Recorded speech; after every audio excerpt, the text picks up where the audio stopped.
So what if I told you that the person making, $60,000 a year is likely significantly wealthier than the person making $100,000 a year, Right. especially the one who happens to be driving like a brand new luxury car. We've all seen it, right? Oh, absolutely. We see it all the time. Yeah.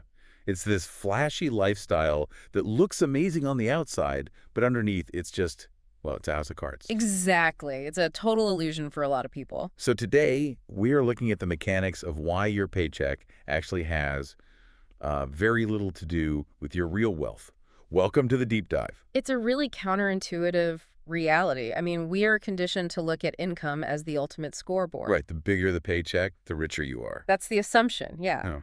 But the math of actual wealth building tells a completely different story. And that is exactly the core of our mission today. We are exploring this fascinating set of presentation materials from Greenbridge, Inc. It's titled The Green Print. Episode 1, Money Mindset Shift. And look, if money mindset sounds like we're about to, I don't know, pull up some dry accounting lectures. Or force you to look at dense Excel spreadsheets. Yeah, exactly. Stick with us, because it's not that at all. This is actually a psychological blueprint for time freedom. Yeah, it's much deeper than just budgeting. We're unpacking the psychology of money, specifically how our internal, like subconscious beliefs directly dictate the numbers in our external bank accounts. And how you can actually break that cycle of financial anxiety. Right. Because you, listening right now, have you ever felt like you're working incredibly hard, but not actually getting any wealthier? The stakes presented in these Greenbridge materials are incredibly high. They make a really compelling foundational argument right out of the gate. Which is? That your financial reality is merely a mirror. It's just reflecting your mental habits. Wow. Just a mirror. Yeah. They argue that before you can even attempt to fix the math, like before you look at a single stock or budget, you have to fix the mind. So it's a deep look into the intersection of behavioral psychology and personal finance. Precisely. They actually make a really bold claim right in the introduction. They say you cannot outperform your own self-image. That's a powerful statement. It really is. So before we can talk about the mechanics of investing or anything like that, we have to look in the mirror. They introduce this concept called the cycle of wealth. Yes, the cycle of wealth. It operates as this continuous, often invisible loop in our lives. Okay, how does it work? Well, it begins with your thoughts. Those thoughts naturally dictate your habits. Okay, thoughts lead to habits. Makes sense. Right. And then your habits, performed consistently over time, well, they create your financial reality. Right. And here's the mechanism that really traps people. That financial reality then provides the evidence that reinforces your initial thoughts. Ah, so it loops back on itself. Exactly. It becomes a self-fulfilling prophecy. Let's ground that in a real-world scenario, just so we aren't talking in, abstract theories. So if my underlying thought is, I am just bad with money, I'll always be broke. How does that actually map onto this cycle? It maps perfectly. If your core belief is, I'll always be broke, your brain basically sees no utility in trying to save. Because what's the point, right? Exactly. So your habit becomes avoidance. Maybe you stop opening your credit card bills, or you indulge in impulsive spending. Because you're thinking, well, I'm broke anyway, might as well buy the shoes. Right. And the reality that stems from those habits is late fees, accumulating debt, and zero savings. Ouch. And then you look at your bank account, you see the zero, and your brain says, see, I told you, we will always be broke. The reality reinforces the initial thought. Yeah. That is brutal. It totally cements the cycle. It does. But to break that loop, Greenbridge introduces a framework they call the 4M's money system. The 4M's. Okay, let's go through them. The first M is your money story. This is your historical baseline. Like how you grew up. Yeah, exactly. What was your upbringing like regarding money? Did your parents fight about it? Was it a source of stress or maybe a tool for freedom? Right, that background context. Then the second M is your money mindset. This is your current active attitude. Okay. Are you operating from a place of fear and scarcity or from a place of growth and abundance? Okay, let's unpack this. Okay, because go. those first two feel incredibly heavy. They are. If I think about this in like tech terms, your money story and your money mindset are essentially your operating system. Oh, that's a great analogy. Right. It's the background software running your daily decisions. Mm-hmm. And for most of us, it was installed when we were kids, totally without our permission. That is a very accurate way to look at it. What's fascinating here is that this explains why the next two M's often fail for people. Because the software is bad. Exactly. The third M is money management. That's taking control, acting as the CEO of your finances, budgeting, tracking, all of that. The practical stuff. Yeah. And the fourth is money multiplication, which is positioning your capital to actually work for you through long-term growth. Right. So if you try to jump straight to step 4 money multiplication, like day trading or buying real estate or getting into crypto. Which a lot of people do. Yeah. Hmm. But if you're doing it on a bug money story, Mm-hmm. it's like trying to run a massive next generation app on a 10-year-old smartphone. It's going to crash. It's going to constantly crash. You will self-sabotage because the underlying operating system just can't support the new behaviors. Exactly. And the Greenbridge materials put a heavy emphasis on exactly how to patch that software. How do we fix the bugs? They argue you have to aggressively shift from limiting beliefs to empowering ones. Okay. They list common limiting beliefs like, I can't, or investing is too scary, or, money's out of reach. Which are so common. I hear those all the time. Right. And the instruction is to replace them with empowering beliefs. I can start small, or wealth is built over time. I have to challenge this a little bit, though. Sure. Replacing I'm trying to get out of debt with I am getting out of debt or I am wealthy. I mean, it sounds dangerously close to, like, toxic positivity. I get why you'd say that. Like, can changing a single word or repeating a daily mantra really fix an overdrawn checking account? It's a totally fair skepticism. But the framework isn't suggesting that magical thinking pays the bills. There's an actual neurological mechanism at play here. Really? Like actual brain science? Yeah. The materials explicitly challenge the phrase, I'm trying. They instruct you to stop saying I'm trying and replace it with intentional declarations like I can, I will, I am. But why? What does that actually do? I mean, besides making you feel slightly better about yourself. It has to do with cognitive dissonance and something in your brain called the reticular activating system, or the RAS. The RAS, okay. Your RAS is essentially a filter. It sifts through the millions of pieces of data you see every single day and only brings to your attention the things that validate your core beliefs. Wow, okay. So it's looking for proof of what you already think. Exactly. If you constantly say, I'm trying, but I'm terrible with money, you are giving your brain an exit route. You are literally programming your RAS to look for evidence of your failure. So wait, if I walk past a bookstore, my brain won't even register a personal finance book in the window because it just doesn't align with my identity as someone who is terrible with money. Precisely. You literally won't notice it.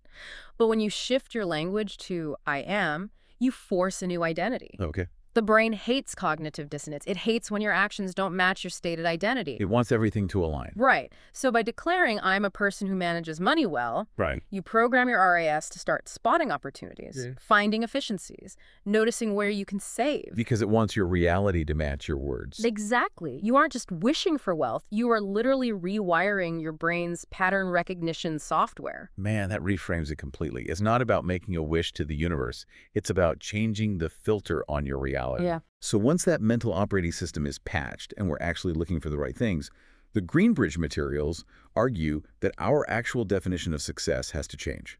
It does. Because society largely tells us we should aim to be rich. And this is where the framework makes a very stark, very vital distinction.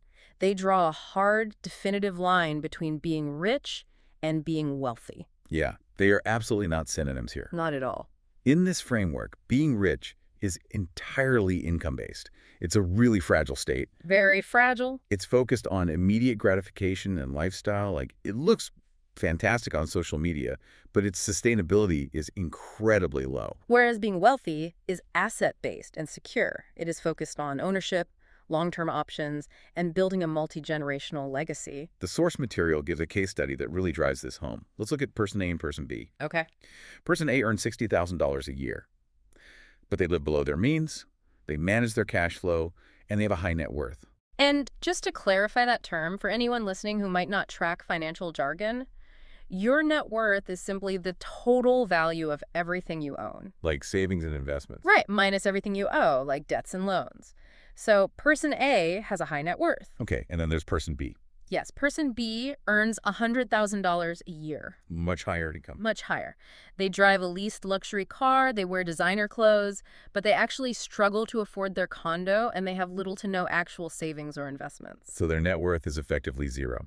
Exactly. The text drops this brilliant summary here. It says, it's not about how much you make, it's about how much you keep. That's the golden rule. Person B is rich, but person A is wealthy. I like to think of it like this. Being rich is basically a massive fireworks display. Oh, that's good. It is super flashy, it's incredibly loud, everyone in the neighborhood stops to stare at you. Right. But it burns out in a few seconds, it costs an absolute fortune, and it leaves nothing behind but smoke. That is exactly the dynamic. Everyone is looking at the smoke. But being wealthy, what person A is doing with their 60 grand, that's like installing a solar panel on your roof. It is silent. It is incredibly boring to look at. Nobody is stopping their car to admire your solar panels. True. But it generates quiet, compounding power for decades. If we connect this to the bigger picture, the Greenridge materials actually introduce a chart here called the consistency code. Okay, what does the chart show? It explains why so few people build those solar panels. They contrast line B, which they call inaction or linear time, with line A, which is the compound effect. Okay, let's break down the compound effects. That gets thrown around a lot on financial podcasts. Yeah. How does it actually work in this specific context? Simply put, compounding isn't just your money growing, it's your money's money making more money. Your money's money making money. Got it. Right. If you invest $100 and it earns 10%, you make $10. The next year, you aren't earning interest on just $100, you're earning it on 110. So the base gets bigger. Exactly. Over time, that curve stops being a flat line and spikes upward exponentially. The problem is, for the first few years, the growth looks tiny. It's boring. And that's the trap of line B, the societal pressure to appear rich, Yeah. to have the fireworks display today, keeps people stuck on that linear path. They want the immediate validation. Because putting $500 into a broad market index fund, which is essentially buying a tiny, boring slice of the whole stock market so your money grows with the broader economy, Right. that doesn't get you likes on Instagram the way a luxury car does. No, it doesn't. They prioritize the visible over the viable. The visible over the viable. Wow. They spend all their capital on the appearance of wealth, completely eliminating their ability to take the consistent, small actions on line A that generate actual wealth through compounding. So we've established that the solar panel lifestyle person A is the ultimate goal. The obvious question is, what actually stops us? Yeah. Because realistically, we all know we should be saving. We all know we should be investing. The knowledge is out there. Right. The source material points out that it's rarely a lack of intelligence holding us back. It is a very specific type of fear masquerading as procrastination. The psychology of hesitation. The materials feature a rather striking quote from entrepreneur Cody Sanchez. What's the quote? She says, "Decrease the time between having an idea and getting it done. Money loves speed. Poverty loves waiting." Money loves speed. Poverty loves waiting. That's incredibly punchy. It really hits you. But here's where it gets really interesting. I have to push back hard on this concept of speed. Okay, go ahead. Wait, isn't speed inherently dangerous in finance? Doesn't moving fast usually lead to impulsive, terrible decisions? You mean like panic buying? Yeah, like panic buying a random stock you saw on TikTok, or jumping into a highly volatile crypto market without reading a single financial statement. That sounds like a recipe for bankruptcy, not wealth. It is a vital distinction to make, and the sources clarify this nuance. Speed, in this specific psychological context, does not mean recklessness. Okay. It does not mean skipping your due diligence or blindly throwing money at trends. Speed here means removing the friction of self-doubt once a logical decision has been made. Removing the friction. How does that look in practice? Give me an example. Let's say you've done the research, you know you need to open a high-yield savings account in HYSA. Which, for context, for you listening, is just a bank account that actually pays you a meaningful percentage, like 4 or 5%, just for parking your money there. Right, rather than the 0 point nothing your traditional bank gives you. Exactly. It protects your money from being eaten by inflation. So you've done the research, you've picked the bank, you know it's a smart move, but then you don't do it. You just sit on it. You let the tab sit open on your browser for 3 weeks. The underlying psychological insight provided here is that delay is fear. What are we actually afraid of in that scenario, though? It's literally just moving money from one account to another. We are protecting our own egos. Our egos. Yes. When you procrastinate on managing your finances, you are protecting the part of yourself that is terrified. You might try your best and still fail. Oh, wow. The subconscious logic is, if you never fully commit, you can't be blamed for failing. You can just tell yourself you haven't gotten around to it yet. So you have an excuse. Exactly. But the framework argues that not trying is the real failure. Your brain interprets hesitation as cancellation. They use the phrase, delayed obedience is disobedience. That's a strong way to put it. To build wealth, you have to practice immediate execution. When the research is done, you click Open Account immediately. You collapse the timeline. Yeah, you collapse the timeline between an informed idea and its execution because, as the text states, the longer you do nothing, the longer nothing gets. It's about doing what is hard, when it is hard, before your brain can talk you out of it. So we've removed the friction. We've stopped hesitating. We are ready to act. But action without direction is just chaos. It is. How do the Greenbridge materials suggest we organize this new momentum today? Like, what are the practical steps? The materials pivot here to a foundational, almost historical concept: stewardship. Stewardship. Okay. They introduce the idea that you are actually born with inherent abundance. From the start, we are entrusted with wealth in non-monetary forms. Like what? Our talents, our access, our opportunities, and our time. And the source actually draws on several scriptural figures here to illustrate this point. People like Solomon, Abraham, Job, and David. I do. And just be clear for you listening, we are simply unpacking Greenbridge's framework here. Sure. We're impartially reporting what is in the document, not endorsing any specific religious viewpoint. Absolutely. But it is a fascinating lens for looking at the historical concept of wealth management. It really is. And the core message they extract from those historical texts is that wealth itself is not condemned.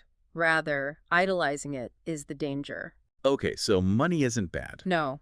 Wealth is presented as a tool that comes with profound responsibility. You are meant to be a good steward of it. You must manage it wisely, rather than worship it or waste it. And the tactical way they suggest managing it is by giving your money an assignment. The sources say every single dollar is an employee, and if you don't give an employee a job, they will do nothing. The rule they provide is absolute. If it's not growing, it is dying. Wow. You must split your capital into specific categories: investments for growth, high-yield savings for security, and expenses for daily living. I absolutely love this dollars as employees concept. It's very visual. It is. If you picture your standard everyday checking account, it is basically a company break room full of incredibly lazy dollars. Just hanging out. Yeah. They're just sitting around in there, drinking coffee, playing ping pong, doing absolutely zero work for you. And worse, inflation is slowly firing them one by one. That is a terrifying thought, but very true. Right. As the CEO of your life, you have to walk into that break room and assign them to departments. So what does this all mean? You have to direct the flow. You have to take charge. Right. You point to $10 and say, you, go to the investment department, buy into an index fund, and start building my long-term legacy. You point to $50, go to the high-yield savings department, and act as my emergency security detail. And the rest, you're assigned to the expense department to keep the lights on and pay the electric bill. Exactly. If you don't assign them a job, the current of everyday life just sweeps them away. And to help you become that decisive CEO, the Greenbridge materials conclude Episode 1 with a concrete action plan: the Green Grit 21-Day Boot Camp. The 21-day boot camp. It's designed to create consistency out of chaos, and it's broken into 3 specific tasks. Okay, let's break those down. What is task 1? Task 1 is health. Working out 2 to 3 times this week, drinking sufficient water, eating your greens. Hold on, I have to stop you there. Okay. This is a financial mindset boot camp. Why is the very first task about drinking water and eating vegetables? This raises an important question. The framework views wealth as an endurance sport. An endurance sport. They explicitly state, health equals wealth. You cannot sustain long-term financial wealth or enjoy the time freedom it buys if your physical or mental health collapses along the way. That is so true. Your body is the engine that drives your earning potential and your decision-making. If you don't maintain the engine, the vehicle stops, no matter how much money is in the tank. That makes total sense. You can't compartmentalize discipline. No, you can't. If you are disciplined in your physical health, those same neural pathways make it easier to be disciplined with your budget. They bleed into each other. Okay, what is task 2? Task 2 focuses on the mind. You are instructed to write down one limiting belief about money today, physically rewrite it as an empowering belief using that I am framework we discussed, and repeat it daily. Rewiring the reticular activating system. Exactly. And task 3. Task 3 is money. Reviewing your finances, acting as the CEO to give every dollar a job, and dedicating time to read 1 to 5 pages of a financial or personal development book every single day. Just a few pages a day. Right. They recommend titles like Atomic Habits or The Psychology of Money to keep that new operating system updated. So let's bring all of this together. The materials give us a really clean 4-step recap to synthesize everything we've unpacked today. Let's hear it. Step 1, reset. You have to shift your thinking and your beliefs. Update that buggy operating system from a poverty mindset to a wealth mindset. Crucial first step. Step 2, implement. Build those good habits, integrating your physical health with your financial discipline. Right. Step 3, speak. Declare life and empower yourself. Stop giving your brain an exit route with, I'm trying. Shift to I am. Exactly. And step 4, move. Execute with speed and consistency. Don't let the fear of failure disguise itself as procrastination. It is a comprehensive blueprint for moving from a fragile income-dependent reality to a secure, asset-based future. So, to you listening right now, it is time to audit your own operating system. Stop saying I'm trying when it comes to getting your finances in order. Just stop. Start saying I am. The potential for wealth is there, but it is entirely up to you to steward it. And as you think about putting these concepts into practice, consider this final thought. The Greenbridge sources offer a truly profound definition of wealth. What's their definition? They say wealth is ultimately time freedom, a non-tangible asset. Time freedom. We spend so much of our lives agonizing over the numbers in our bank accounts. But if you were to audit your calendar today instead of your bank account, how much of your irreplaceable finite time are you trading away right now just to maintain the fragile, exhausting illusion of being rich? Wow. If true wealth is time freedom, how wealthy are you, really, in the currency of time? Are you just running on a treadmill to pay for a flashy fireworks display? Or are you ready to start building the quiet, boring solar panels that will actually set you free? That's the real deep dive. Thanks for joining us. We'll catch you next time.